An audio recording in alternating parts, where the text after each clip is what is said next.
दिवाली हो या महापर्व छठ पूजा, प्रशांत किशोर ने लोगों के बीच रहकर उनके साथ त्योहार मनाए हैं। नमस्कार इंडिया डेली के डिजिटल प्लेटफॉर्म पर आप सभी का बहुत स्वागत है। बिहार विधानसभा की 4 सीटों पर 13 नवंबर को उपचुनाव होने जा रहे हैं। महज एक महीने पहले बनी पार्टी जनसुराज आगामी उपचुनाव में चारों सीटों पर चुनाव लड़ रही है। जनसुराज के सूत्रधार प्रशांत किशोर अपने प्रत्याशियों के प्रचार और जनसंवाद में पूरी तरह से जुटे हुए हैं। प्रशांत किशोर ने जनसुराज पार्टी को मिले चुनाव चिन्ह स्कूल का बस्ता के बारे में जनता और पत्रकारों को जानकारी देते हुए कहा कि जनसुराज पार्टी ने स्कूल का बस्ता चुनाव चिन्ह आयोग से मांग कर लिया है। पार्टी ने स्कूल का बस्ता चुनाव जो पार्टी का जो सिंबल है वो बस्ता इसलिए रखा गया क्योंकि उसके पीछे कई कारण हैं। उन्होंने कहा कि लालू नीतीश के 35 साल के राज ने बिहार को शिक्षा व्यवस्था को चौपट कर दिया है। इसका नतीजा यह है कि हमारे बच्चे की पीठ के स्कूल का बस्ता हट गया और आज उनकी पीठ पर मजदूरी का बोझ है। इसलिए जनसुराज की सोच और संकल्प यही है कि बिहार के लोगों की गरीबी और पिछड़ेपन को दूर करने का एकमात्र कारण शिक्षा यानी स्कूल का बस्ता है। स्कूल का बस्ता बिहार के युवाओं के लिए रोजगार का रास्ता है। अगर बिहार में पलायन रोकना है तो उसका रास्ता भी स्कूल का बस्ता ही है। जनसुराज का संकल्प बिहार में विश्वस्तरीय शिक्षा उपलब्ध कराना और यहाँ के युवाओं और अपने ही राज्य बिहार के रोजगार के अवसर जो है ज़्यादा से ज़्यादा उपलब्ध कराना है।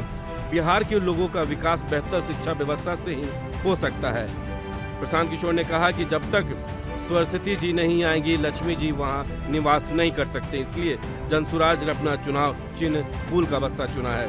प्रशांत किशोर ने जनता को जनसुराज पार्टी के 3 संकल्पों के बारे में बताया। उन्होंने कहा कि विश्व स्तरीय शिक्षा व्यवस्था, बिहार से युवाओं का पलायन रोकना और बुजुर्गों के लिए 2000 रुपये पेंशन हमारी प्राथमिकताएं हैं। प्रशांत किशोर लगातार इन दिनों चुनाव प्रचार में एक्टिव हैं। आपको पता होगा जनसुराज पार्टी का गठन अभी से कुछ दिन पहले हुआ और कुछ महीने महज 1 महीने पहले जनसुराज पार्टी का जब गठन हुआ था, पार्टी औपचारिक रूप से बिहार में काम करने लगी। उसके बाद प्रशांत किशोर ने यह भी चुनौती दिया था नीतीश कुमार को और तेजस्वी यादव को कि वो इस बार उपचुनाव में ही अपना खेला कर दिखा देंगे और ये उपचुनाव जो है भी में ही जो तय हो जाएगा कि प्रशांत किशोर और जनसुराज पार्टी में कितना दम है।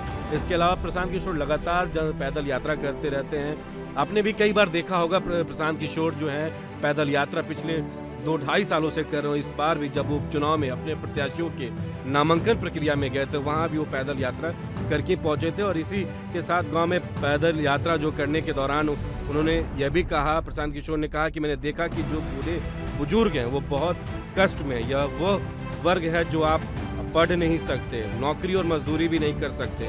नीतीश कुमार उन बुजुर्ग वर्ग को एक अलग ही रेखा में खंडित कर दिए। प्रशांत किशोर ने कहा कि नीतीश कुमार उन बुजुर्ग वर्ग के लोगों का 400 रुपये की भीख दे रहे हैं। जनसुराज दूसरा संकल्प यह है कि दिसंबर 2025 से 60 वर्ष के ज़्यादा उम्र के सभी महिला पुरुष को कम से कम 2000 रुपये मासिक पेंशन दी जाएगी। जनसुराज का तीसरा संकल्प यह है कि जब तक सरकारी स्कूलों की स्थिति नहीं सुधरती तब तक सरकार निजी स्कूलों में 15 वर्षों से कम आयु के सभी गरीब विद्यार्थियों की शिक्षा का खर्चा उठाएगी ताकि गरीब से गरीब बच्चा भी अंग्रेजी स्कूल में पढ़ सके।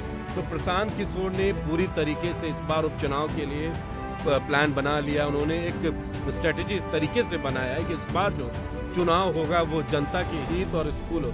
आपने कई बार देखा होगा कि प्रशांत किशोर ये मुद्दा बार बार उठाते हैं कि अब इस बार जो बच्चा बिहार से बाहर जाएगा, जो बेरोजगार लोग हैं, जो बाहर पलायन होते हैं, प्राइवेट कंपनी में काम करते हैं, उनके लिए प्रशांत किशोर ने ये दावा किया कि अगर उनकी सरकार बनती है तो सबसे पहले वो ऐसा व्यवस्था बिहार में कर देंगे कि जो लोग छठ और दिवाली जैसे पर्व में बाहर से जब बिहार आते हैं अगले साल वो दोबारा वहाँ न जाए। तो इस संकल्प के साथ प्रशांत किशोर ने बिहार सरकार और विपक्ष के नेता को भी चुनौती दिया है। उन्होंने ये भी कहा है कि इस बार जो सरकार बनेगी वो जनता और बच्चों के हित के लिए होगी। अब देखना होगा प्रशांत किशोर के इस ऐलान से बिहार की सियासत में कितना कुछ असर पड़ता है। इस वीडियो में फिलहाल इतना ही। आपका बहुत बहुत शुक्रिया।